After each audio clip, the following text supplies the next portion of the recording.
Matthew is the Joker on set. My friend goes into this bar in Reno, just for hiring, right? And he walks up and goes, I'm here for the job. And the guy goes, you know, you're completely wrong. He goes, why is that? He goes, we're hiring a bodyguard for the bar, and we have about 7 fights here tonight. We need someone very big. And he's like, no, I'm not big, but I'm extremely tough. I'm a fighter. And he's like, well, tell me how tough you are. Give me an example.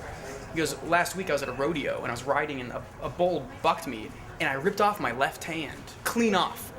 But I ran back, I grabbed my hand, and I sewed it on myself backstage. And I came back out on the 4th bull, and I won the rodeo. And the guy goes, that is tough. You got the job. And he goes, all right. So bad, but so good. Not even an ounce of laughter. Not even a smile. Not even a smirk. I kind of messed this trick up already because I was supposed to stab it through the eye. But I'm going to try to, hold on, ready?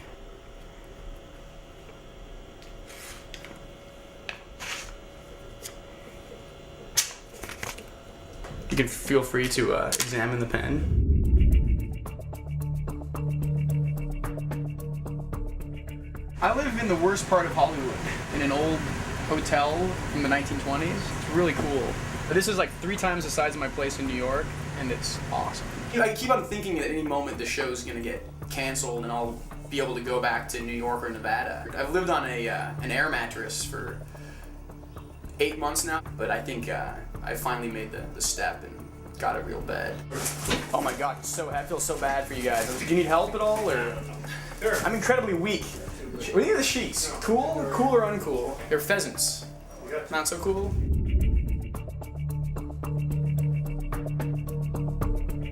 I often, I tell people I was pretty much relentlessly beat up in junior high and no one believes it. I'm like, oh yeah, right, that guy's exaggerating. But I'm gonna show you a picture of what I used to look like, and you're not even gonna believe it's me. All right, are you ready? If I have to point it out because you won't catch it. That's me. I look like a sort of a fat Meg Ryan. My sister gave me a perm. She thought it'd be really funny, and I somehow let her. But yeah, it's pretty awful, right? Matthew has what they call dark eye syndrome. A little bit of a dark circles around his eyes that he likes to leave there, so we have this ongoing battle. I hate when they cover them up, because it's not like, I look like that every day. It's not like I was out late. And of course I tell him that he looks like, a goth character, and he seems to like it. He likes the Halloween look. I'm standing in line and Shamar's like, hey, Matthew, you got a quarter? And I'm like, what do you need a quarter? He's like, I need to donate to this charity. I'm like, what are you talking about?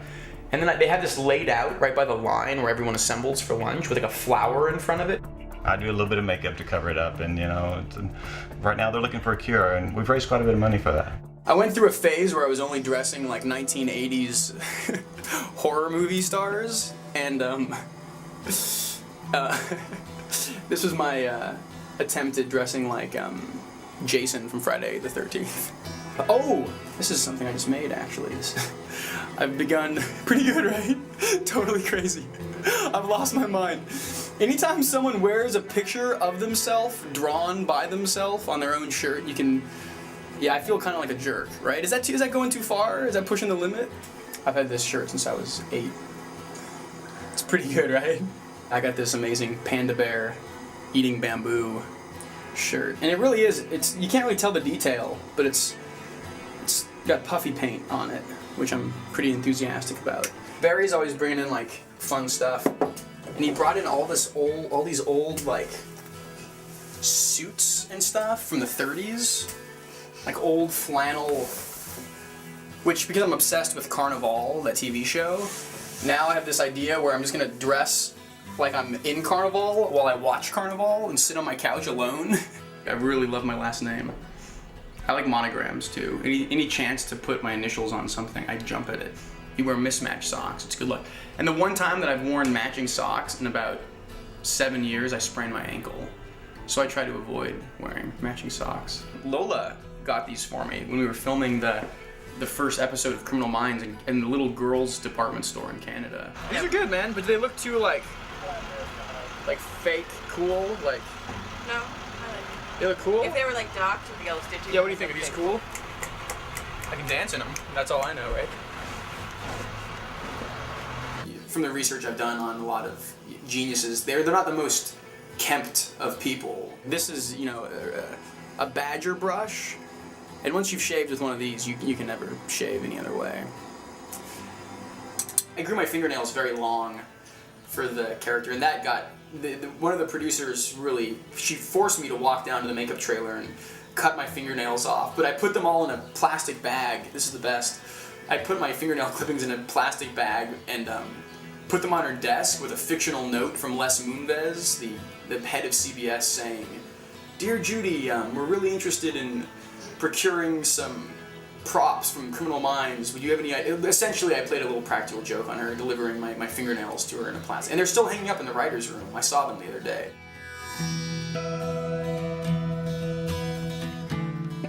I only draw pictures of things that really make me happy. Like a lot of them are people I've seen in the streets.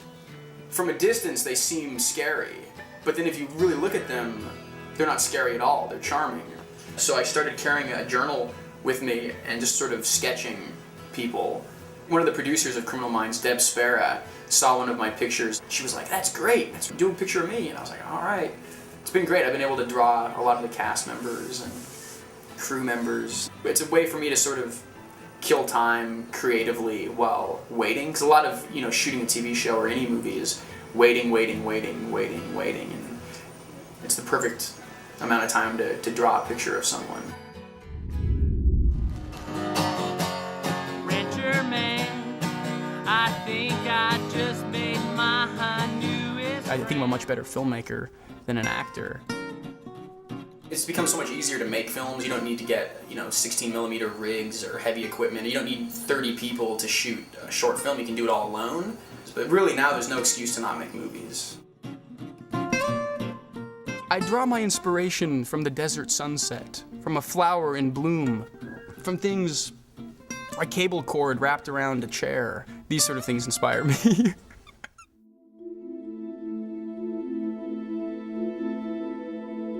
I got a directing agent in LA for a short film that I made. It was about the time that Life Aquatic came out in the movie theaters. And they're like, "Wow, you're in the Life Aquatic.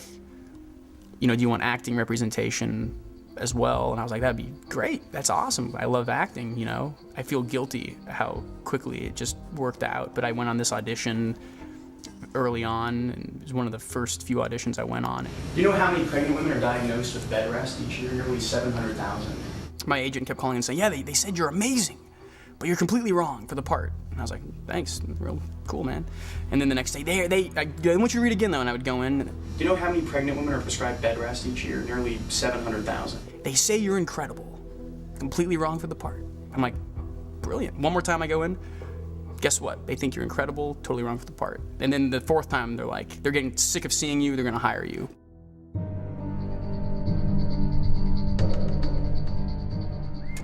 We're going to the swimming pool location, which I believe is some house on Ventura Boulevard, past Lancashire. All right, we're good, man. Wow, we're even on time. As long as you're 10 minutes earlier than Shamar, you're all right. And this is where I always get totally screwed up. So Lancashire, all right, Ventura, Cahuenga, Vineland, and Ventura. Wow, we're so lost. Ow! Woo! 2 minutes early, Marla. What do you think? I think it's a trend. Wait, what time is it? 6 minutes early. Good grief.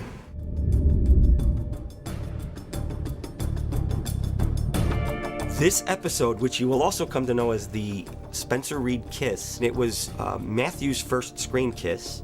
And he was exceptionally nervous, far more nervous than the girl was. I've never kissed a girl in a movie.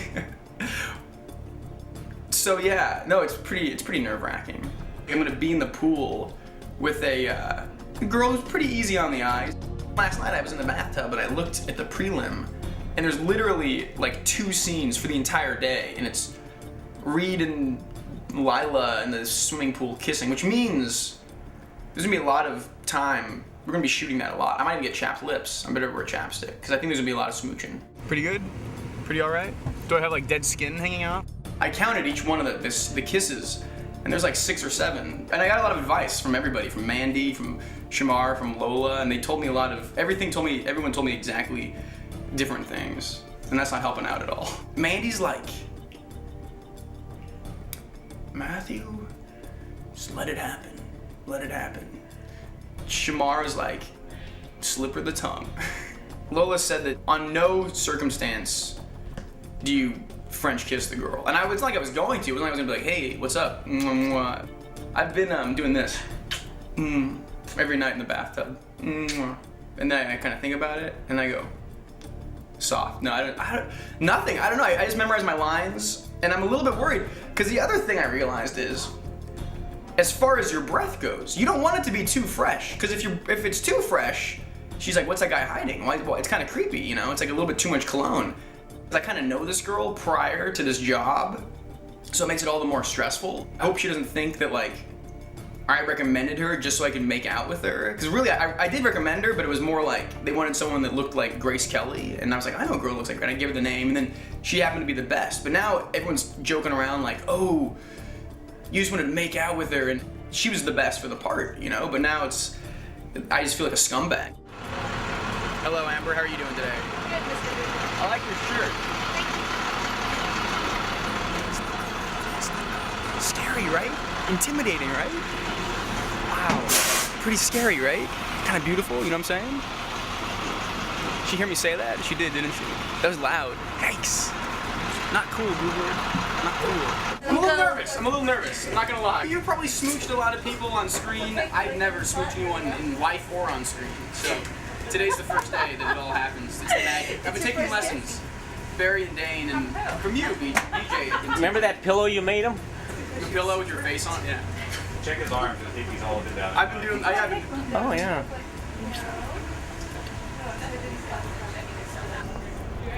I'm pretty freaked out, man. I'm not gonna lie. Right? A little bit awkward. I've heard rumors that my voice dipped 17 octaves when I went into the pool, and I think that was sheer terror coming out, manifesting itself. It was terrifying, man. Beautiful girl in a pool, and I have to pull in. And when you kiss, you know, is there a tongue involved? I don't know. You know, is there?